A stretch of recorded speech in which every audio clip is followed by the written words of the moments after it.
Hey guys, so today you and I are going to talk about repeating yourself.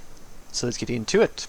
So the question in question was, hi Frederick, if a junior software engineer asks the same question about something that you have already explained a few weeks ago, would you still explain it all over the same way you did the first time around?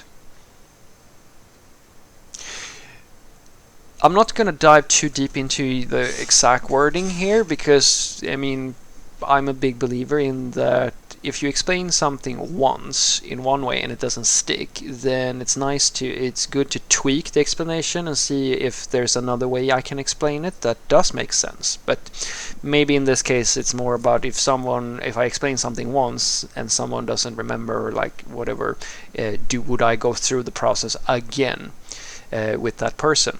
And the short answer is yes, I would. There are two factors this is one of those things where this is something that I pay a lot of attention to.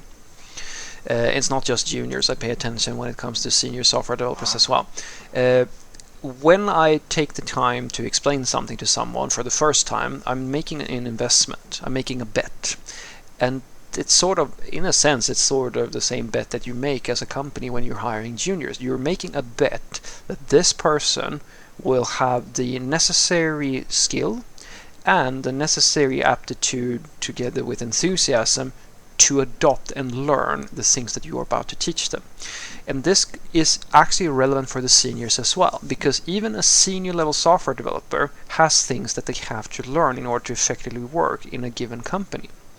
Because there are company processes, there are policies, there are domains, there are all these sort of practices that you have within that company that a senior, because that's the thing, right? A junior has to be taught a lot more than a senior, but even a senior has to be taught some things, and they have to comply with certain things that are company specific, which they have to. It's sort of like going into a new relationship with someone, right? It's not the same person, it's a new person, and sure, some stuff are going to be the same in the new relationship, but you still have to understand that you can't treat your new spouse or like whatever, right, as the same way as with the old fling that you had, or like the ex, or so forth and so forth. Same thing here. So when I explain something to someone, I try to make the best explanation I can, depending on how many times I've repeated myself. If they ask again, I just mentioned, yeah, you remember that thing I was telling you about? I try to connect back to the first time so that there's some type of resemblance of, yeah, I remember you were talking about that thing, and then I go over it again. And then I measure how much retention does the person have? How much, because it's a little bit, you're trying to gauge if the person is forgetting something because this is a process where like nobody remembers it or so forth, and then if that is the case, then I try to write it down as a step-by-step guide. I'm a big believer in that there are certain things that it's very difficult to remember that. I mean, if let's say it's a week ago and it's something where, it's a super technical thing that, do you remember that the email address that you have to post to in order to do this shaving the jack problem solution thing that we do when we release something or whatever, right? Nobody's going to remember that, so I don't really think about that much. You write that down or something like that, or maybe there's a step-by-step type of thing where you have a lot of really weird manual processes which have to be maintained over time, and then it's better to just write it down rather than do this repeating yourself. But if there are things, if it's something that is sort of critical for them to sort of remember, they have to memorize this, because otherwise they can't effectively do work, or it's something that's going to block their productivity in a fairly significant way.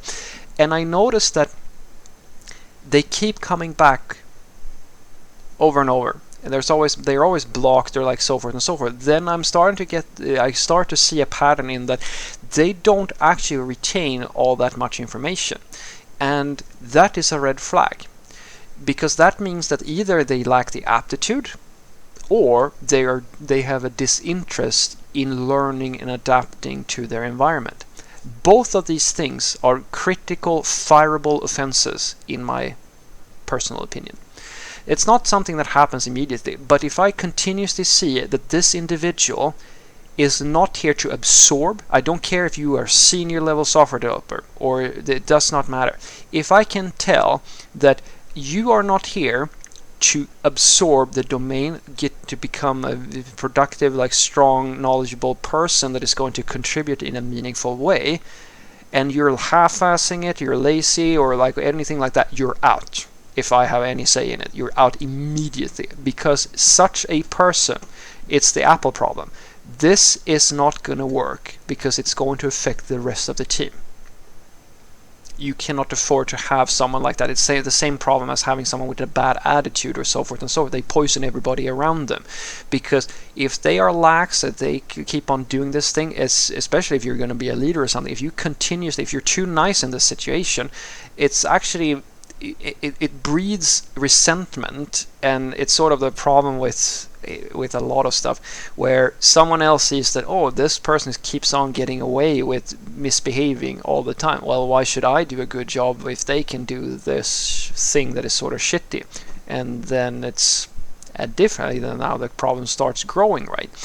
And in that sort of situation, you sort of play that by ear. You look at, is the problem with you repeating yourself that they don't actually try all that much themselves, or is it that they lack the talent or the aptitude? Like, are these things very difficult for them, or like what's going on? You're trying to figure out like, where is the problem? I mean, repeating yourself once or twice, that's not a problem, but if you see a continuous pattern that they never really seem to take in what you're teaching them, if it's something that you can see systematic, not maybe just for one thing, but in like, it's sort of like you see a pattern that this is always an issue, that is a problem. And then you raise that with whoever is in charge of them, and you talk to them, and you can always make some roadmap and say, oh, we expect you to perform better in this area.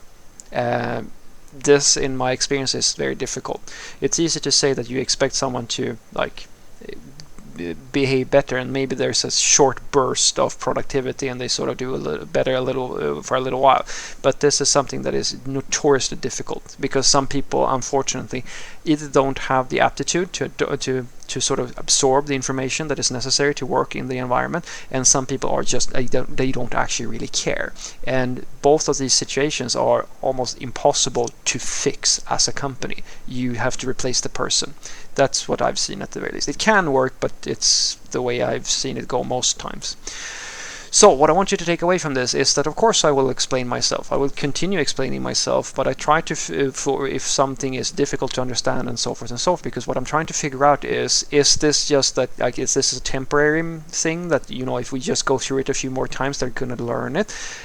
Or is there something like this is something that nobody's going to remember? Maybe I can document it or create some type of a guide for how to do this thing. Or is this personality problem, or is this person either not talented enough or unmotivated or some other thing where I can't really fix this problem? It's sort of like having a faulty component in a clock or something like that. This cog is never going to be able to meet the expectations of how to fit into this environment.